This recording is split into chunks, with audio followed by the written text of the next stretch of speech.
Luar biasa. Kalian membangkitkan semangat. Oke, aku mau membagikan Mazmur 47 ya.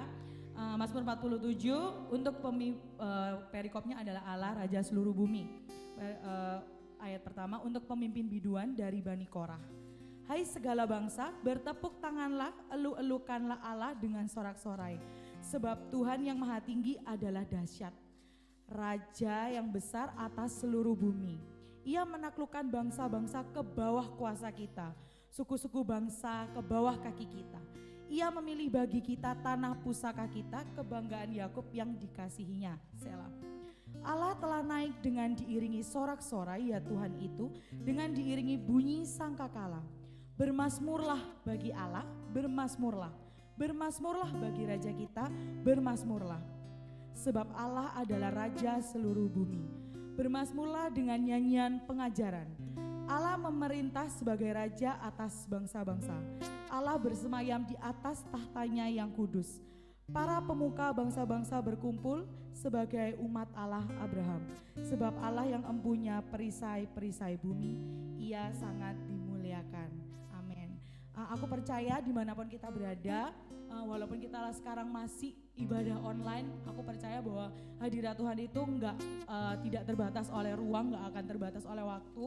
Kita percaya dua orang berkumpul, Tuhan akan hadir bersama-sama kita. Yuk kita mau nyanyi, kita mau nyembah, kita mau naikkan pujian kita buat Tuhan.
kami memuji kebesaran-Mu. Ajaib Tuhan, ajaib Tuhan, ajaib Tuhan. Oh,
Shalom warga kerajaan, hidup berkemenangan di dalam Tuhan itu normal bagi setiap warga kerajaan.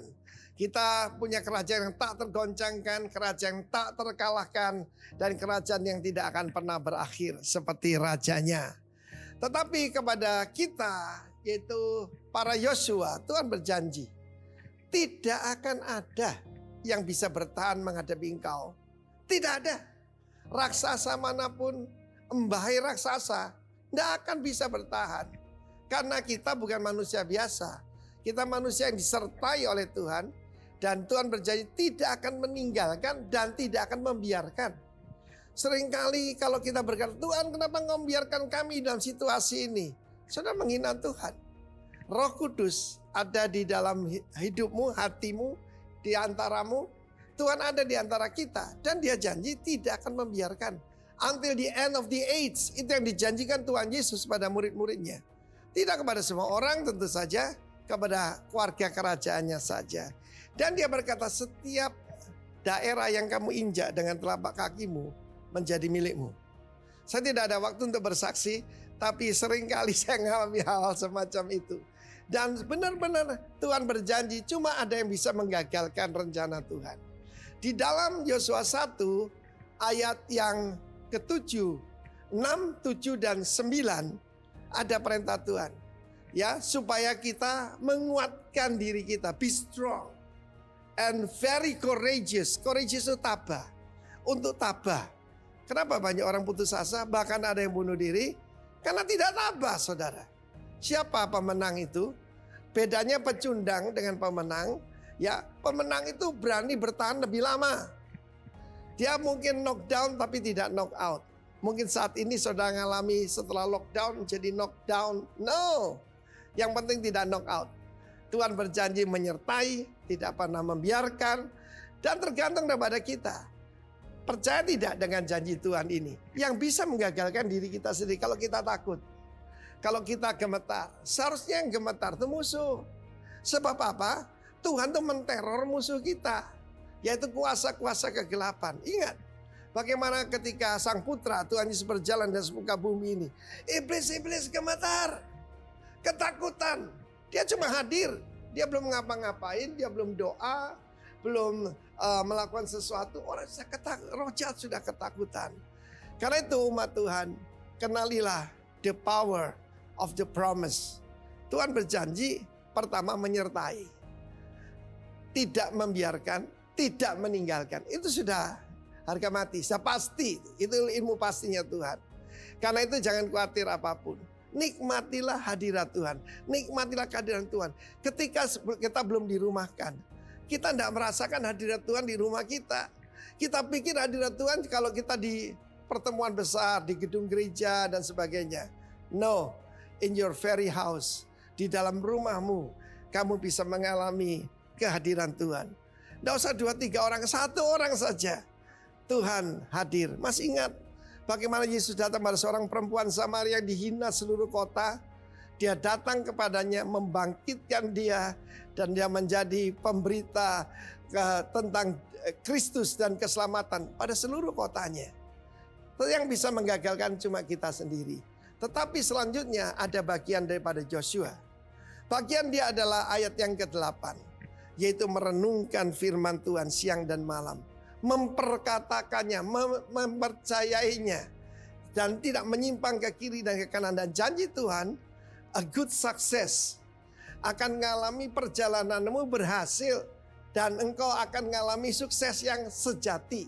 Sukses sejati bukan harta benda. Sukses sejati adalah menggenapi rencana Tuhan dalam kehidupan kita. Have a good success warga kerajaan. God bless you. Amin. Shalom KGC. Juga yang di sini. Ya, di sini cukup berisik ya.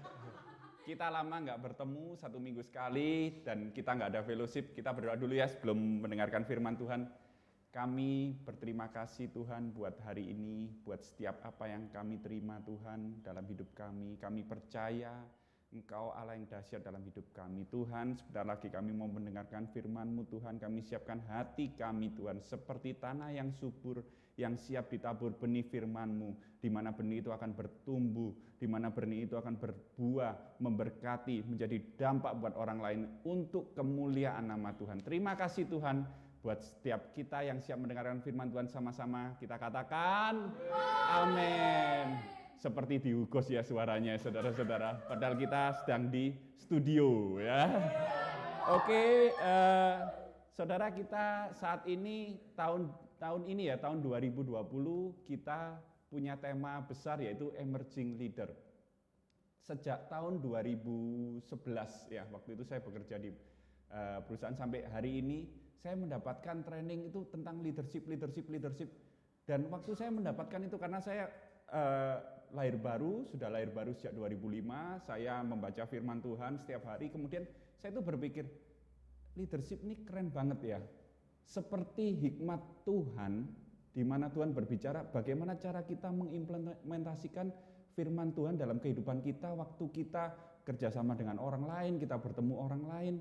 Dan saudara, waktu tahun 2014 Juni ya, sekarang bulan Mei ya, kita tema dari Emerging Leader, kita ada 3 bulanan, yaitu kemarin urgensi ya, Q2 atau kuartal kedua ini, triwulan kedua ini adalah strategi ya, dan bulan ini kita masuk collaboration.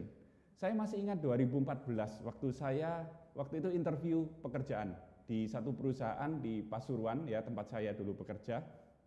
Sampai sekarang juga masih sih benernya ya, 2014 saya masih bekerja di Pasuruan. Waktu itu saya ditanya di akhir interview oleh mantan bos saya dulu ya. Beliau tanya seperti ini, yang menginterview saya. Sudah selesai bertanya, terakhir dia tanya gini, tell me one word to describe you all. Beritahu kepada saya satu kata yang menggambarkan dirimu semuanya. Waktu itu saya dapat training leadership beberapa, dan saya masih ingat waktu itu ada satu kata terngiang di pikiran saya dan saya kerjakan, saya banyak melakukan waktu itu.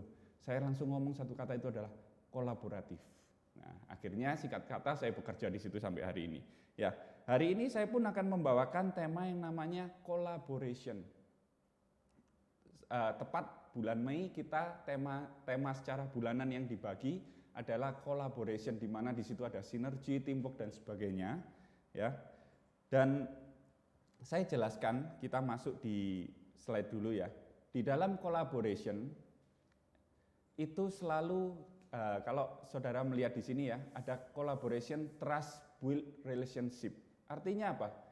Waktu kita berkolaborasi selalu di situ diperlukan yang namanya trust, saling percaya. Saat kita mau membangun yang namanya rasa percaya, kita itu harus build relationship dengan orang lain. Tuhan rindu anak-anaknya berkolaborasi, baik itu di pelayanannya, baik itu waktu penginjilan, baik itu waktu kita bekerja di marketplace, di keluarga kita, semua di situ ada collaboration. Apa itu artinya? Saya lanjutkan ya. Kalau kita bicara tentang collaboration, sebenarnya ini saya bagikan sedikit supaya kita mengerti gambarannya. Ini adalah training leadership yang pernah saya dapatkan. Anda pun bisa men-search di Google ya, conflict handling models. Ada 5 macam. Konflik itu jangan Anda berpikir itu sesuatu yang negatif. Padahal itu terjadi real fakta sehari-hari di dalam hidup kita. Konflik itu artinya perbedaan pendapat sampai level yang paling parah, severity yang paling parah atau tingkat keparahannya itu adalah sampai kita itu berselisih, kita itu bertengkar, kita itu berkelahi karena perbedaan pendapat, diawali dari perbedaan pendapat, perbedaan kepentingan. Padahal sebagai seorang individu setiap hari di keluarga, di teman kampus, kuliah, di tempat kerja kita selalu ada beda pendapat satu sama lain. Saya jelaskan sedikit ya. Kalau kita melihat diagram atau chart ya di layar ini ditampilkan ya. Nah, di sumbu Y itu adalah own needs atau goal, atau kita bisa ngomong orang itu task oriented. Ya, kepentingannya dia atau task oriented. Sumbu X-nya itu adalah semakin ke kanan itu adalah other needs, kepentingan orang lain, atau bisa diomong itu relationship, atau kita bisa ngomong itu adalah kalau tadi task oriented, X-nya adalah people oriented karena dia menjalin hubungan dengan orang lain. Ya, kita mulai dari awal, saya ambil yang competing dulu. Competing itu adalah memaksa kepentingannya dipenuhi. Saya boleh ambil satu contoh ya. Ada yang bisa membantu saya maju ke depan? Duduk di sini. Diki. Oke, duduk di sini Diki ya. Saya panggil tadi Diki main gitar di sini biar dia kembali ya. Diki, tolong duduk di sini. Langsung duduk. Nah, datanglah seorang Diki ya. Ini adalah competing, kenapa? Saya sedang berkhotbah di tempat ini, saya sedang menyampaikan firman. Saya punya kepentingan nih, saya mau ngobrol sama Diki, saya minta bantuan Diki. Tapi dia punya kepentingan, nggak ada. Ya, itu dipakai, tapi dalam waktu tertentu, bukan. Jadi kita mengetahui konflik handling model supaya kita mengerti kapan saya memakai hal seperti ini. Paham ya? Jadi bukan ini jelek ya, penting itu. Ada dibutuhkan lagi saat-saat urgent, di mana leader harus ngambil keputusan, semua akan follow. Karena nggak ada waktu untuk kita ngobrol, berkolaborasi, waktu alarm kebakaran menyala. Mau nggak mau security harus langsung keluar semua. Ya, jadi hal-hal seperti itu competing. Thank you Diki, bisa kembali ke tempat masing-masing, tetap physical distancing. Dan yang kedua saya ambil adalah avoiding. Avoiding ini dia menghindar. Jadi satu atau semua pihak menghindar. Ya, satu atau semua pihak menghindar itu maksudnya begini. Kadang kita saat ada konflik perbedaan pendapat itu sangat panas sekali dan dibutuhkan waktu untuk cool down. Nah ini diperlukan, tapi jangan terlalu lama terus nggak diselesaikan. Setelah itu diselesaikan. Bisa suami istri, bisa anak dengan orang tuanya, teman, pacar, ya. Langsung suitan-suitan burung berkicau di sini banyak sekali ya. Kemudian compromising. Compromising ini kepentingan semua pihak terpenuhi, tapi ada negosiasi. Saya kasih contoh aja, misalnya kita melamar kerja, kemudian nego gaji.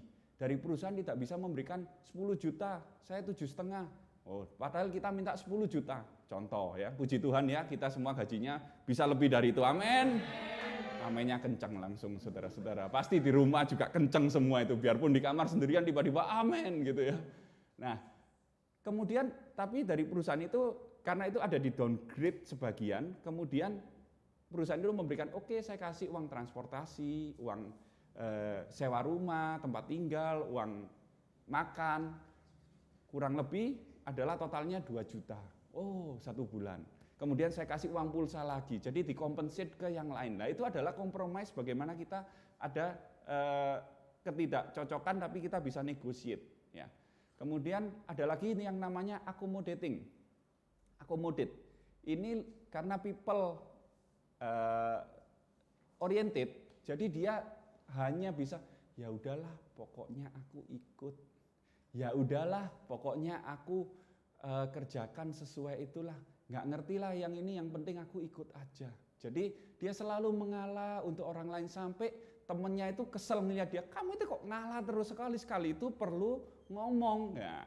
Tapi hal-hal seperti itu kadang diperlukan juga gitu loh. Waktu kita menghadapi, kalau kita bekerja di perusahaan di mana bosnya sangat-sangat powerful, dia punya kepentingan yang, dia punya drive yang sangat kuat, kita masih orang baru, mau nggak mau kita harus accommodate dulu gitu loh, untuk kita dapat trust dari beliaunya. Ya. Kemudian yang terakhir adalah collaborating. Jadi ini adalah kepentingan semua pihak terpenuhi.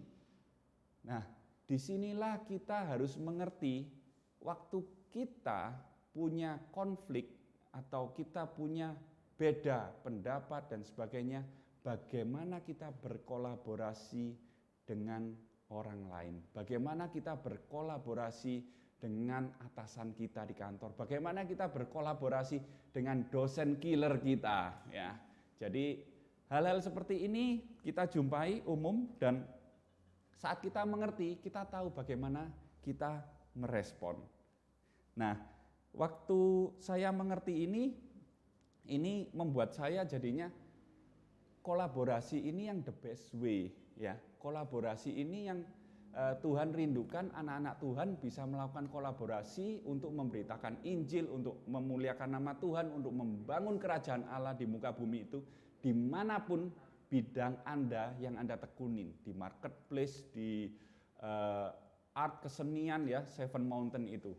Dan ada satu pepatah di office saya, ya, cukup bisa ditampilkan. Di sana dikatakan, di satu meeting room di office saya saat ini, di situ dikatakan gini, hard on issue, soft on people. Maksudnya apa? Terkadang kita itu kerasnya ke orang, masalahnya nggak diberesin, dosanya dibiarkan. Padahal kita harusnya hard on issue, ke masalahnya, ke dosanya kita itu harus keras, kita itu harus nggak kompromis dengan dosa, kita itu harus menyelesaikan problem kita. Tapi kita softnya di, oh iya ya saya hidup dalam dosa. Padahal jadinya contoh kepahitan, diperlihara terus, akhirnya apa? Kepada orang lain dia menyakiti orang. Jadi kebalikan, jadinya dia soft on issue, hardnya ke people. Jadinya dia nggak disukai, terus jadi, oh aku ditolak di mana-mana. Padahal semuanya berawal dari dirinya. Jadi kita perlu mengerti ini supaya kita tahu apa yang harus kita lakukan. Saya lanjutkan yang kedua, ya, itu collaboration. Jadi dua pihak atau lebih di mana kita bisa bekerja sama, bersinergi untuk kita bisa mencapai tujuan yang benar, tujuan yang sudah ditetapkan. Ya. Jadi kita harus mengerti hidup kita nggak bisa task oriented saja atau people oriented saja, tapi keduanya itu harus dipenuhi. Ya, itulah collaboration. Saya lanjut ke slide berikutnya, yaitu saya bicara tentang trust. Ya, rasa percaya. Kalau kita bicara trust ini, saya merenungkan, saya menggambarkan sebuah piramida, ya. Piramida itu bentuknya segitiga. Kalau yang bulat ini namanya lingkaran, ya. Jangan salah, ya. Oke, kalau piramid bawahnya, dasarnya itu selalu lebih panjang daripada atasnya. Apa maksudnya? Bawahnya itu akan semakin banyak untuk mencapai atasnya, memuncak, menjadi fokus. Nah, ini saya kasih gambaran ini supaya kita semua lebih mudah mengerti, karena Anda semua di rumah, saya di sini, ya. Jadi kalau ada dengan gambaran itu jauh lebih mudah untuk kita bisa trust dengan orang lain, ataukah orang lain bisa trust dengan kita. Kita itu harus tahu dulu. Awalnya tahu, ya, namanya tahu pasti bukan tempe. Pinter memang kalian semua, ya. Kalau kita sudah tahu, ya, kalau kita tahu itu masih di batas, oh saya tahu yang namanya Indra, saya tahu yang namanya Chris, saya tahu Kuluki yang biasanya SL di Hugos, ya. Tapi hari Minggu ya SL-nya bukan hari yang lain, ya. Kemudian itu masih sebatas tahu, ya kan? Masih di level kalau Celani biasanya di kelas KSC, Kingdom Single Community, ngomongnya di pinggir jalan, di bukan anak jalanan, ya, di pinggir jalan, masih belum masuk halaman rumah, gitu loh, ya. Jadi ini masih hanya sebatas melihat, semua orang juga bisa melihat, semua orang bisa tahu. Kemudian setelah kita banyak tahu, kita mulai mengerti. Kita akan mengerti karena kita banyak tahu, nggak pernah tempe, ya. Jadinya kita mengerti. Ya, Anda pasti mengerti juga, ya, maksudnya, ya. Jadi nggak perlu saya bahas. Jadi kalau kita tahu mulai mengerucut, kita mulai bisa lebih mengerti. Kita itu lebih paham. Oh, ternyata saya semakin mengenal Kuluki ini sukanya tempe, bukan tahu ternyata, contoh gitu, ya. Dan terus setelah kita mengerti, Karena kesukaannya kuluki tempe gitu ya, bukan tahu. Akhirnya sadar, oh saya sadar, pantes ya. Kuluki kalau belanja itu ke pasar nggak pernah beli tahu, belinya tempe, sadar. Atau kita mungkin waktu kita sudah mulai mengalami Tuhan, kita baca firman Tuhan, kita tahu, kita mengerti, kita mulai sadar, Tuhan itu ada ya. Sesuatu yang nggak terlihat, Tuhan itu nyata loh, real ya. Saya mengalaminya ya. Dan kita percaya. Jadi kita mungkin, kalau saya mungkin ngomong, tahu itu bicara tentang what.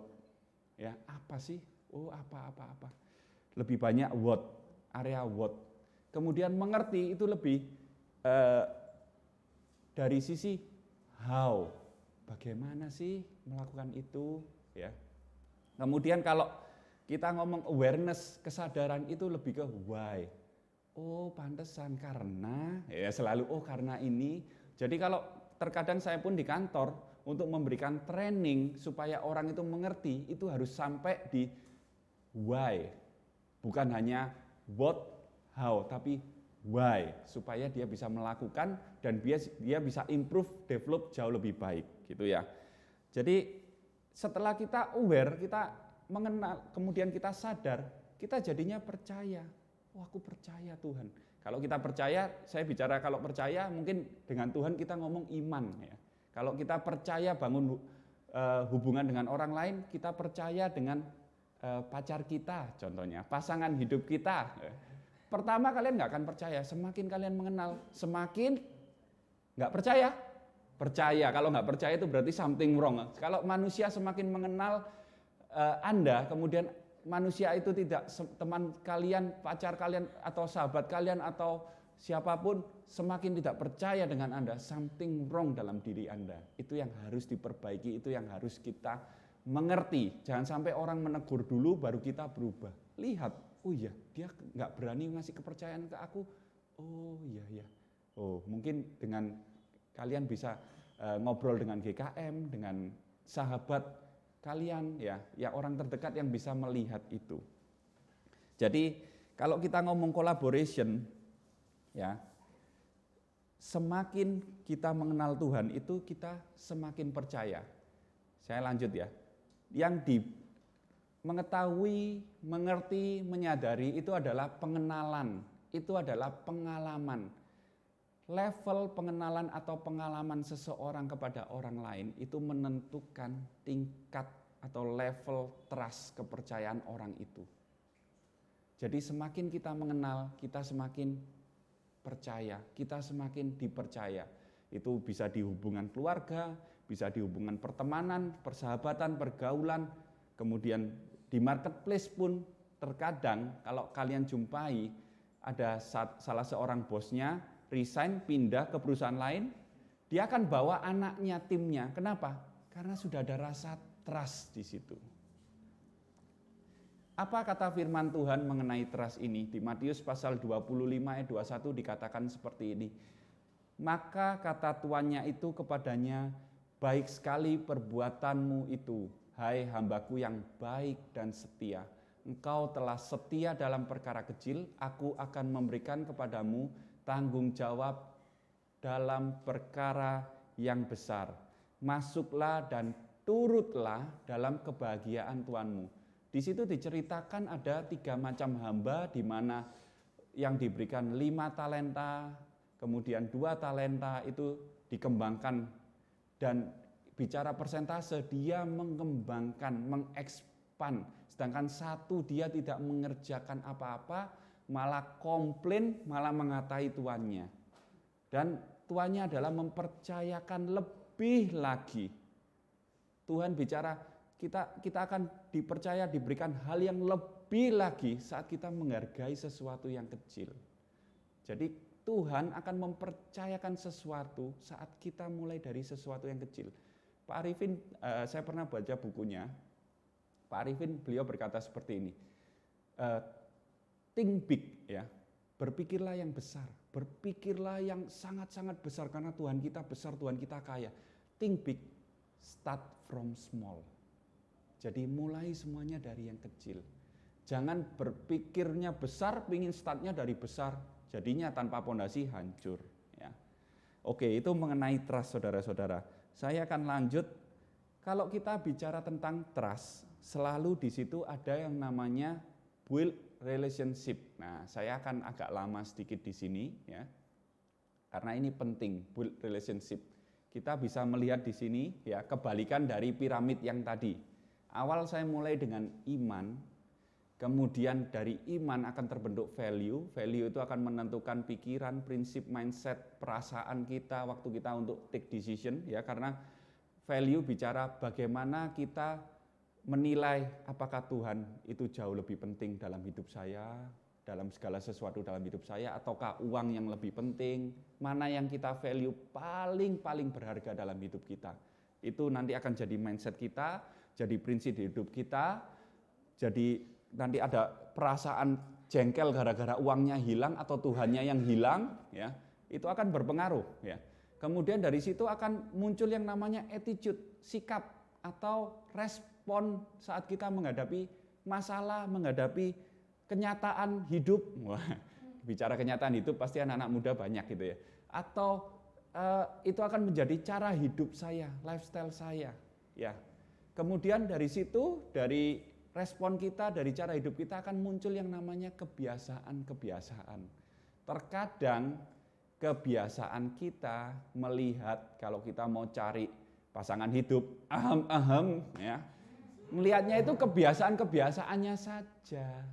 Masih pinggir jalan, nggak sampai akarnya di imannya. Oh, nggak apa-apa, imannya nggak sama, kebiasaannya. Padahal ini saya akan jelaskan, ya.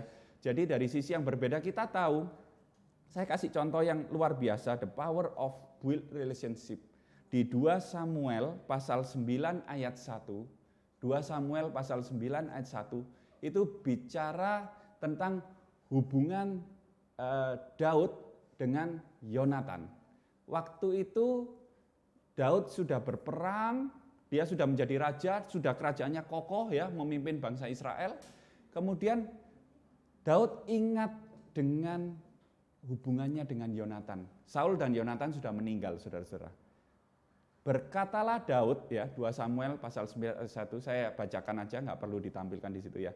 Berkatalah Daud, masih adakah orang yang tinggal dari keluarga Saul? Maka aku akan menunjukkan kasihku kepadanya oleh karena Yonatan. Begitu dahsyatnya build relationship, begitu dahsyatnya kasih Daud dan Yonatan.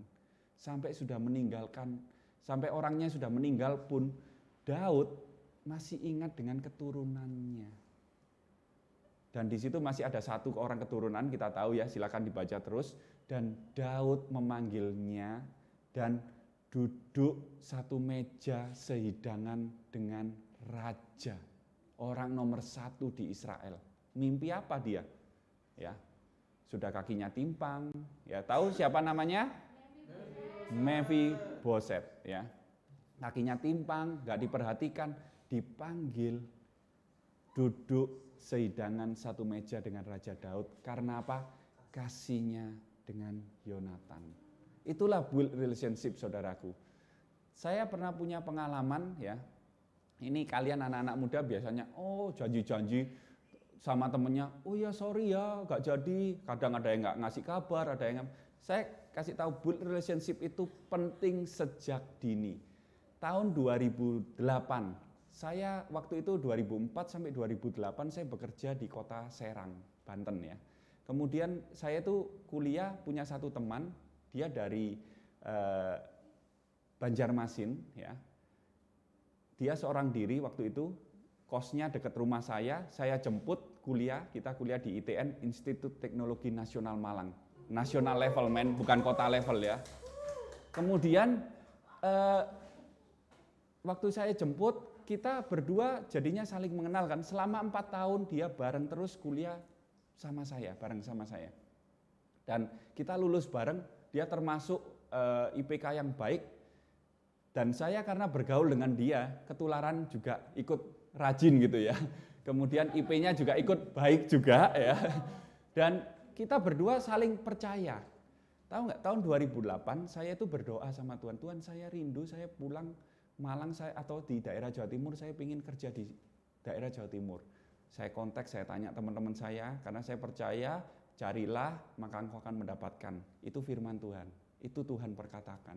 Saya mencari, saya tanya, kemudian teman saya akhirnya yang di Malang ini, yang anak Banjarmasin, sebutlah katakanlah namanya Mawar ya, Mawar itu cewek ya.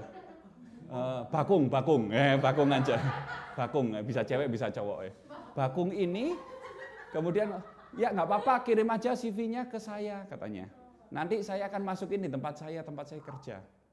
Oh ya udah, saya ngirim beberapa lamaran. Udah selang mungkin 3 bulan saya nggak dipanggil-panggil. Saya tetap doa, Tuhan, kerinduan saya Tuhan. Saya rindu, saya mau menikah Tuhan, saya mau bangun keluarga saya di kota Malang Tuhan. Tuhan, saya mau Tuhan, doa terus seperti itu. Tiba-tiba itu waktu itu Januari 2008. Waktu itu saya ditelepon, diinterview, kemudian tes dan masuklah. Singkat cerita saya masuk, tapi saya baru tahu waktu saya bertemu teman saya. Jadi waktu saya diinterview itu, saya lolos tes semuanya. Cuma bos saya waktu itu bertanya kepada teman saya si Bakung ini, ya, Bakung, temanmu yang namanya Alek ini gimana? Oh, orangnya itu bertanggung jawab Bu, itu baik, Ibu interview aja nanti Ibu tahu sendiri. Jadi tahu nggak, hasil tes dan referensi, inilah the power of build relationship saudara. Kita nggak tahu apa yang kita bangun selama 4 tahun yang lalu. Saya nggak tahu teman saya seperti apa, waktu itu kita sudah berpisah, tapi dia ingat, ini orang yang bertanggung jawab atau enggak. Ini orang yang seperti apa saudaraku. Itulah pentingnya kita build relationship, jadilah orang yang bisa dipercaya. Mulai sejak dini kalian kuliah pun, nanti kalian nggak tahu apa yang terjadi 5 tahun lagi, 10 tahun lagi. Karena saya tahu dia juga seperti apa, tahu nggak, 2014, 2015, saya bawa dia juga di tempat kerja saya karena saya tahu dia capable sebagai seorang manajer yang handal dan kita kerja bareng waktu itu. Inilah yang namanya build relationship.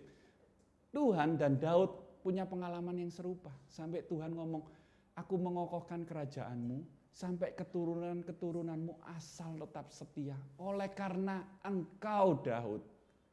Oleh karena engkau Daud. Wow. Daud sampai nangis, Tuhan aku ini siapa? Sampai Tuhan anggap kayak gini. Di keluargaku aja lo aku gak dianggap. Tapi Tuhan Raja segala Raja, Tuhan segala Tuhan, pemilik langit dan bumi. Menaruh di dalam hatinya seperti ini. Wow, the power of build relationship. Makanya kita belajar hari ini saudara-saudara, penting buat kita mengerti iman, value, prinsip atau mindset, attitude, respon, cara hidup kita sampai ke kebiasaan-kebiasaan kita ini penting. Dan kita terkadang nggak menyadarin itu. Kalau saya mau ngomong tentang iman, value, kemudian jadi prinsip atau mindset, itu adalah area-area yang nggak terlihat, bisa ditampilkan ya di situ. Area-area yang nggak terlihat, unseen area, orang nggak melihat. Biasanya orang melihat attitude kita, respon kita, cara hidup kita, sama kebiasaan-kebiasaan kita. Tapi iman, value, prinsip, mindset itu akan terlihat saat kita mengenal lebih lagi. Saat kita bangun relationship lebih lagi. Makanya kalau cari pasangan hidup, jangan asal comot. Kalian hanya melihat kebiasaannya sama attitude-nya. Belum sampai ke prinsip mindset-nya, belum sampai ke value hidupnya, visi hidupnya apa, belum sampai imannya apa nanti. Ya, iman itu bukan agama saudara-saudara. Ada orang yang agamanya sama, tapi dia imannya berbeda, saudaraku ternyata. Ya, jadi bicara iman itu adalah kesungguhan hati, bagaimana dia sungguh-sungguh melakukan apa yang dia percaya. Dasar dari segala sesuatu yang enggak terlihat, bukti dari segala sesuatu yang belum kita terima. Kita sudah percaya Tuhan akan Tuhan. Iman itu hanya sama Tuhan, saudaraku. Ya, iman itu hanya sama Tuhan karena kita sangat percaya. Kalau kita ngomong apa kata Alkitab tentang iman, Roma pasal 10 ayat 17. Nah, kalau Kudif ngomong ayat hafalan loh ya, ayat hafalan. Ya, ini perlu kita hafalkan. Jadi, iman timbul dari pendengaran. Pendengaran oleh apa? Oleh firman Kristus, firman Tuhan. Terkadang kita itu punya akar dari keluarga, setiap hari orang tua kita ngomong apa? Ibu kita di rumah, bapak kita di rumah ngomong apa, itu bisa berakar sampai akhirnya menjadi mindset kita, kebiasaan-kebiasaan kita. Makanya orang lahir baru perlu berubah itu karena ini. Kalau saya kasih kode ya, kode, bukan coding saudara-saudara. Kode A, B, C, D, E, kalian bisa lihat di situ. Ya, bisa lihat di tabel, bisa ditampilkan tabelnya juga. Di situ saya kasih beberapa area ya, A, B, C, D, E.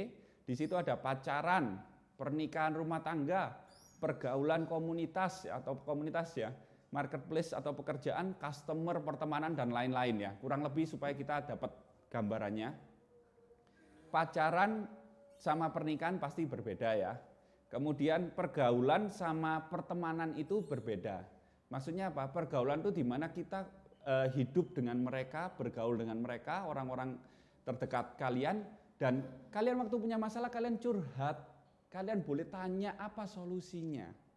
Kalau berteman itu dengan siapa saja, makanya kalau kita bergaul itu harus pilih, kita nggak bisa sembarangan. Tapi kalau berteman siapapun, ya karena dikatakan di firman Tuhan, pergaulan yang buruk itu merusak kebiasaan yang baik. Ya, kita mulai pacaran. Pacaran saja Anda harus tahu mulai dari kebiasaannya itu apa, attitude responnya apa, cara hidupnya apa, prinsip mindsetnya itu kayak apa, value-nya apa yang dia nilai yang paling tinggi dalam hidupnya. Kemudian imannya sungguh-sungguh enggak dia dengan Tuhan, seperti apa ketaatannya. Seperti apa dia hubungannya sama Tuhan, imannya itu. Jadi kita nggak bisa pacaran, cukup melihat kebiasaan. Jadinya banyak orang ngomong gini, oh ya tenang aja, pacaran itu kamu nikmati. Kemudian nanti waktu kamu menikah, nanti banyak surprise-surprise itu biasa. Makanya ikut kelas membangun hubungan, kelas KSC, supaya kita ngerti membedahnya seperti apa. Kita mengenal, kita tahu sampai imannya itu seperti apa. Dan itu harus dibicarakan di awal gitu loh.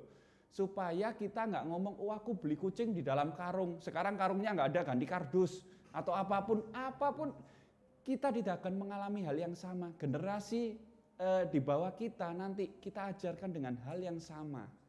Jadi mereka tidak akan salah. Bayangkan kalau keluarga kuat, gereja kuat, bangsa ini kuat, memuliakan nama Tuhan seluruh dunia, amin. Ya. Jadi mulai dari pacaran pun kita harus mengerti. Kemudian pernikahan rumah tangga apalagi. Saya pernah dapat sharingnya dari mentornya Ko David sama Celani. Ko David sama Celani mengajar kita membangun hubungan KSC sangat detail ya. Ini mentornya saudaraku. Namanya Pastor Hani ya. Beliau melayani di Rock Australia. Beliau ngomong gini, saya waktu menikah sama istri saya, ada kebiasaan yang bikin ribut. Tahu apa kebiasaannya? Bagaimana memakai odol. Pasta gigi, nanti odol-odol ya. Bagaimana memakai pasta gigi sebelum sikat gigi. Ya. Jadi kalau istrinya itu rapi dari gini ya, ini misalnya ini pasta gigi, dari ujung sini rapi, nanti habisnya mulus gitu. Kalau Pastor Hani langsung dari kanan kiri atas bawah itu semua, dan itu ribut. Jangan seperti itu gitu. Dan ini level pastor men, ini level pastor yang sudah senior, yang sudah mengajar kelas MH, bukan kaleng-kaleng men, ya. Tapi tetap ada loh kebiasaan-kebiasaan karena dari keluarga. Bayangkan kalau ini makanya saya buat apa ini namanya reverse pyramid, piramida yang terbalik ya. Dari iman itu akan muncul banyak kebiasaan itu mungkin nggak tercover karena dari keluarganya lahir baru belum bisa berubah karena itu terbiasa gitu loh. Saya pun pernah bertengkar dengan istri saya gara-gara apa? Buka pagar. Kebiasaan kita beda. Waktu kita mau sampai, saya biasanya di mobil sudah siap kunci, saya taruh gini sambil nyetir gini ya, tek, biasa multitasking ya. Multitasking bahasa Indonesianya keren saudara-saudara, serabutan ya. Jadi saya sudah terbiasa kan serabutan kerjanya gitu. Dan saya taruh kuncinya, saya rapi. Waktu itu saya lupa, saya santai nyetir, saya kasih kuncinya ke istri saya. Tolong ya nanti, saya lupa ngingetin, saya nyetir, nyampe, kuncinya mana? Istri saya baru nyari. Aduh kok lama sekali sih kamu ini. Gara-gara itu kita bertengkar. Dan selalu karena kita punya pengertian yang benar, iman kita selalu mengampuni, kita punya prinsip selalu mengampuni, ya kan? Dari iman, value kita punya mindset yang benar. Dan kita selalu berpikir gini, bagaimana ya caranya supaya nggak terulang lagi. Akhirnya kalau kita mau datang, saya selalu persiapkan untuk saya sendiri. Kalau istri saya ingatkan. Atau istri saya juga bisa ingat. Itu pembicaraan kedua belah pihak yang harus kita lakukan waktu build relationship. Termasuk pacaran mulai bangun ya, sesuatu hal-hal terkadang kita bisa memasuki rumah tangga terkejut ya. Dan Pastor Hani punya cara akhirnya. Beliau menyampaikan gini kepada kita waktu sharing makan. Akhirnya saya punya cara apa? Saya punya pasta gigi sendiri, istri saya punya pasta gigi sendiri. Beres, problem solve katanya. Apapun ya, semua orang itu bisa kreatif untuk men-solve problemnya masing-masing. Let's do it. Jangan biarkan problem itu berlanjut. Coba dibiarkan. Itu karena itu sudah mengakar dari keluarganya masing-masing. Tiba-tiba, sudah aku nggak tahan. Bayangin, nanti kalau aku sudah nggak tahan, aku minta cerai, talak gitu ya. Terus ke pengadilan, saudara, kenapa? Gara-gara pasta gigi. Oh my God gitu kan, ya. OMG gitu kan. Nanti orang itu bisa bingung, ini orang gila atau apa? Hal yang kecil jangan dibiarkan. Mulai kita waktu build relationship, pastikan problem yang kecil pun itu solve. Selalu punya mindset bagaimana ya supaya problem itu nggak terulang lagi. Boleh kita itu menghadapi problem, hari ini saya nggak bisa solve problemnya. Tapi pikirkan supaya waktu saya menghadapi lagi, saya bisa mengatasi apa yang harus saya lakukan next. Seperti dosa, seperti Daud. Ini prinsip Alkitabiah yang saya pelajari saudaraku. Daud dan Saul bedanya. Daud berbuat dosa, Daud bunuh Uria, Daud ambil istri orang, tapi dia bertobat. Dia nggak hidup dalam dosa. Saul buat dosa, tapi dia tetap tinggal di dalam dosa dan tidak bertobat. Kita hidup pernah salah, tapi jangan tinggal dalam kesalahan kita, jangan tinggal dalam dosa. Amin. Saya lanjutkan ini lebih ke contoh-contoh praktis saudara-saudara, ya, tetap di build relationship. Di sini ada kebiasaan tadi ya, attitude, prinsip, value, dan iman. Saya kasih contoh, iman kita Tuhan Yesus, value kita ada kasih, prinsip hidup kita, mindset kita, aku pokoknya mengampuni, siapapun yang bersalah apapun aku harus mengampuni, aku pasti mengampuni.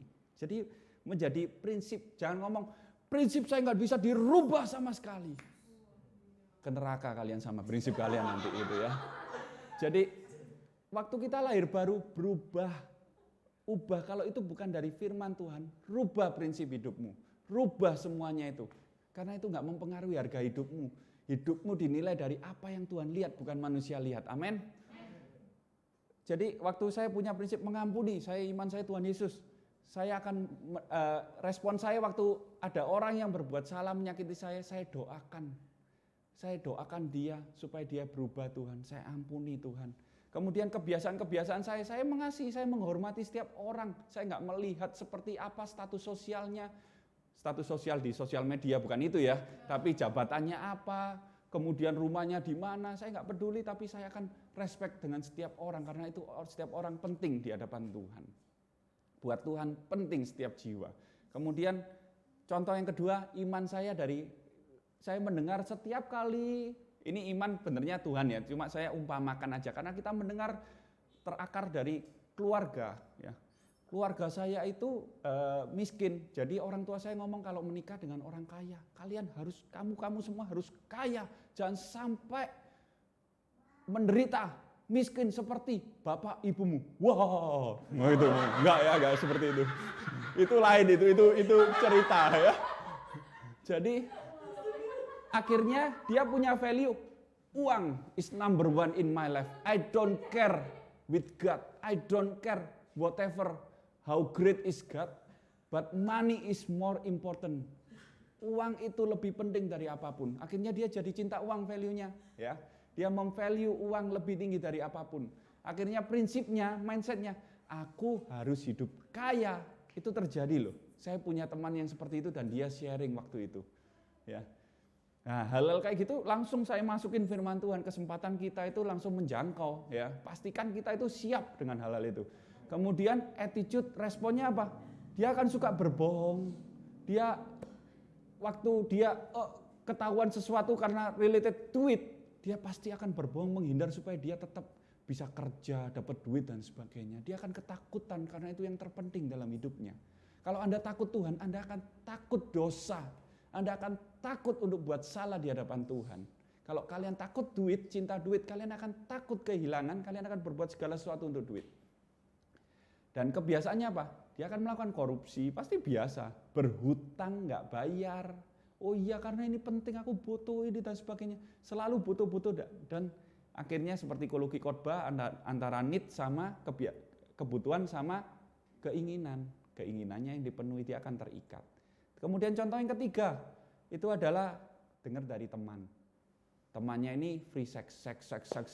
Akhirnya value, iya seks itu enak loh, ini enak loh dan sebagainya. Akhirnya dia punya prinsip, dengar dari teman terus, free sex oke ya, nggak apa-apa kok. Di negara barat itu sah-sah saja ciuman di depan umum, safe, yang penting safe sex, ya gitu kan. Wah ada istilah baru katanya Kodev kan, safe sex. Wah yang penting nggak apa-apa itu, yang penting safe, semuanya itu safe, aman-aman aja. Akhirnya keluar attitude-nya, dia nggak setia. Dia itu mudah bohong sama pasangannya. Kalau ditanya, karena dia kebiasaannya apa? Ganti-ganti pasangan. Jadi saudara-saudara, build relationship itu sangat-sangat penting. Saya masih ingat bagaimana, saya kasih contoh satu hal terakhir ya. Anak saya Aaron umur 7 tahun. Dia SD kelas 2 ya, tahun ini umur 8. Dia itu punya keinginan dalam hatinya. Saya sebagai orang tuanya selalu ngomong gini, Aaron, tidak ada yang salah dengan keinginan yang ada di dalam hatimu. Ngomong sama papa. Saya biasakan dia terbuka. Karena dia masih kecil, saya nggak bisa, saya menanam iman ya, harus mewariskan iman, tapi dia belum mengerti. Ya, menjelaskan Tuhan, tapi tetap dia, karena di sekolahnya, sekolah Kristen, jadi puji Tuhan, dia setiap hari Bible note. Setiap hari tulis, ya kan. Jadi dia akan fasih, dia akan paham. Dan saya selalu mengajarkan 2 hal. Yang pertama, nurut sama orang tua. Karena nggak bisa ngomong tentang Tuhan dulu karena dia belum menguasai firman Tuhan.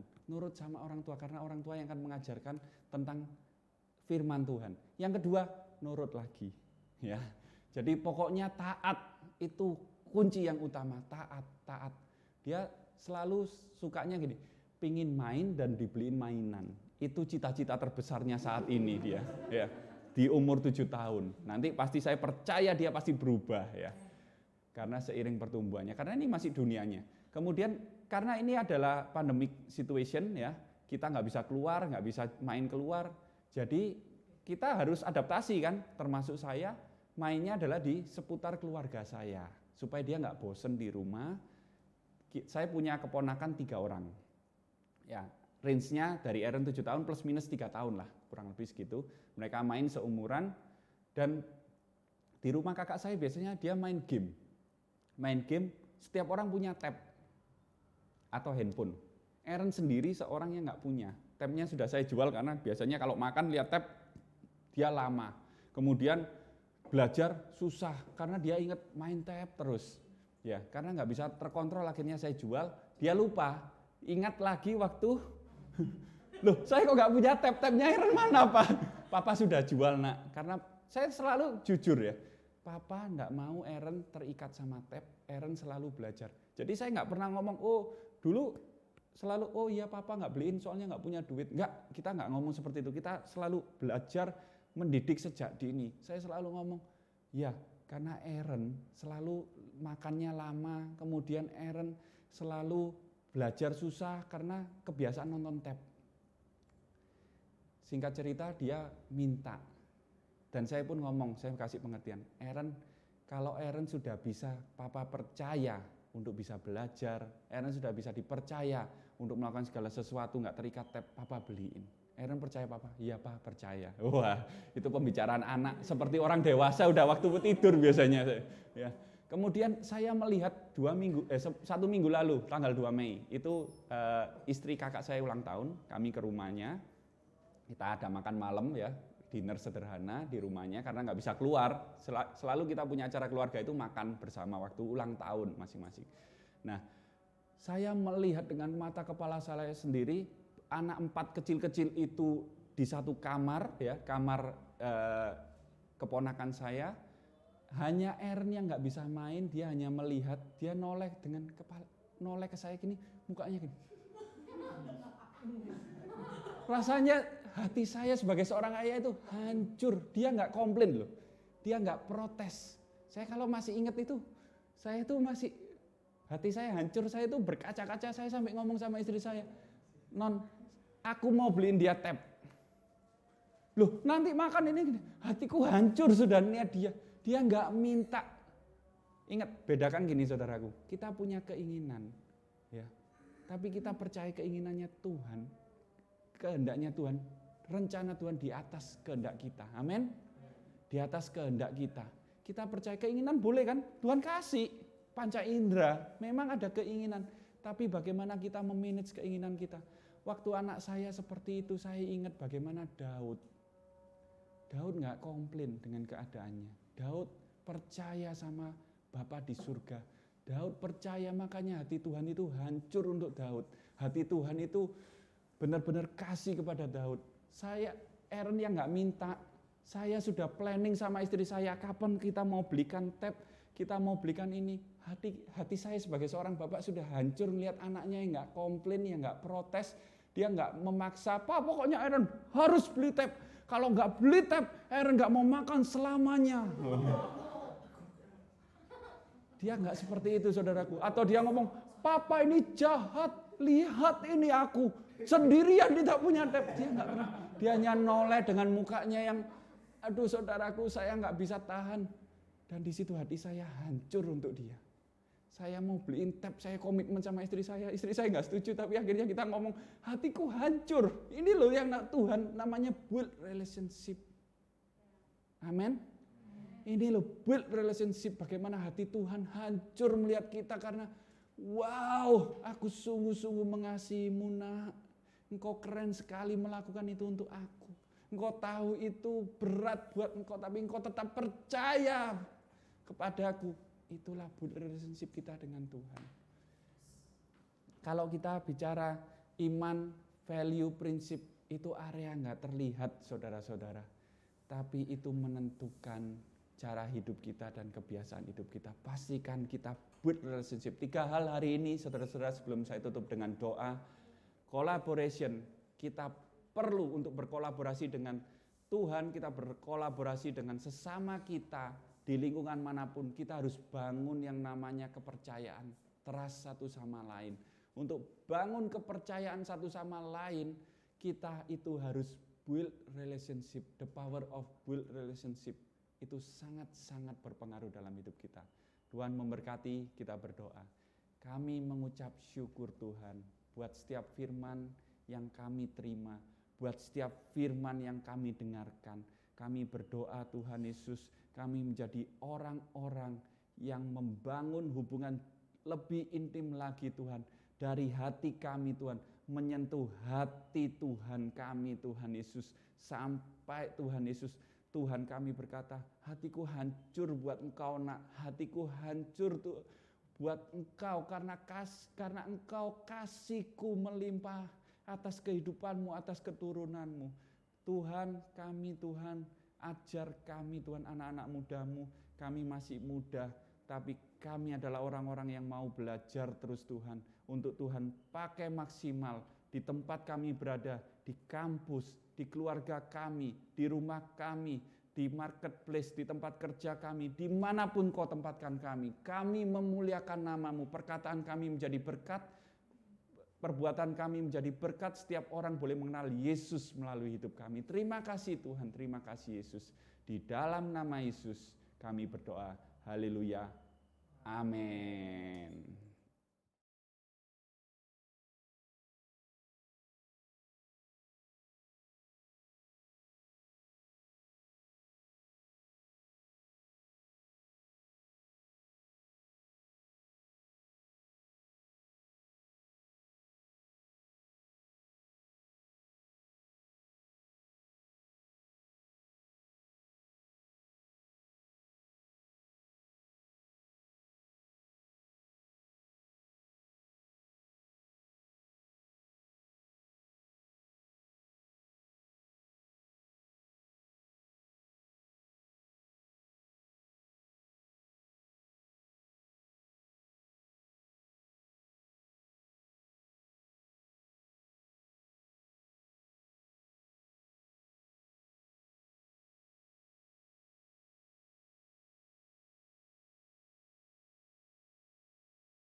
Oke, mari teman-teman kita menanggapi firman Tuhan. Saya percaya di dalam Tuhan tidak ada superstar, tapi yang ada adalah super team. Jadi bukan Superman, tapi super team. Jadi saya percaya tubuh Kristus tidak bisa bekerja sendiri, karena kita masing-masing harus bekerja sama satu dengan yang lain. Saya percaya ada berkat Tuhan di situ, ada berkat sinergi dan ada berkat kolaborasi. Baik itu suami, istri, saudara antar saudara, saudara seiman, semuanya saling mendukung, saling memberkati satu dengan yang lain dengan karunia, dengan talenta masing-masing seperti apa yang Tuhan percayakan kepada kita.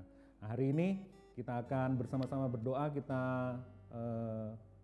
minta berkat Tuhan untuk kita kembali mulai fokus pada visinya Tuhan, fokus sama apa yang Tuhan mau, apa yang kita kerjakan, apa yang kita lakukan, apa yang kita pikirkan semua cita-cita kita arahkan kepada rencana Tuhan, fokus kepada Tuhan, fokus kepada kehendak Tuhan. Tentunya tidak sendiri, tapi bersama dengan yang lainnya.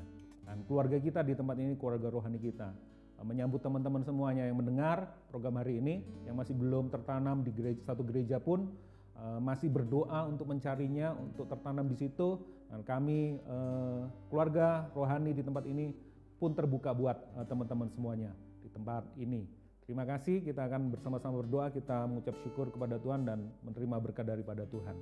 Hari ini kita berdoa, mengangkat tangan kita, Tuhan memberkatimu dengan berlimpah-limpah, Tuhan mengarahkan wajahnya kepadamu, memberikan damai sejahtera, memberikan kasih karunia yang luar biasa. Berkat sinergi, berkat kolaborasi itu terjadi dalam kehidupanmu, baik antar sahabat, teman kerjamu, keluarga rohanimu, dimanapun engkau berada, engkau bisa bersinergi. Kata firman Tuhan, 1 orang dapat mengejar 1.000 orang, 2 orang dapat mengejar 10.000 orang. Berkat yang luar biasa ini, berkat hidup damai, berkat yang luar biasa turun, kata firman Tuhan. Tuhan memerintahkan berkat atas kehidupan kita semuanya.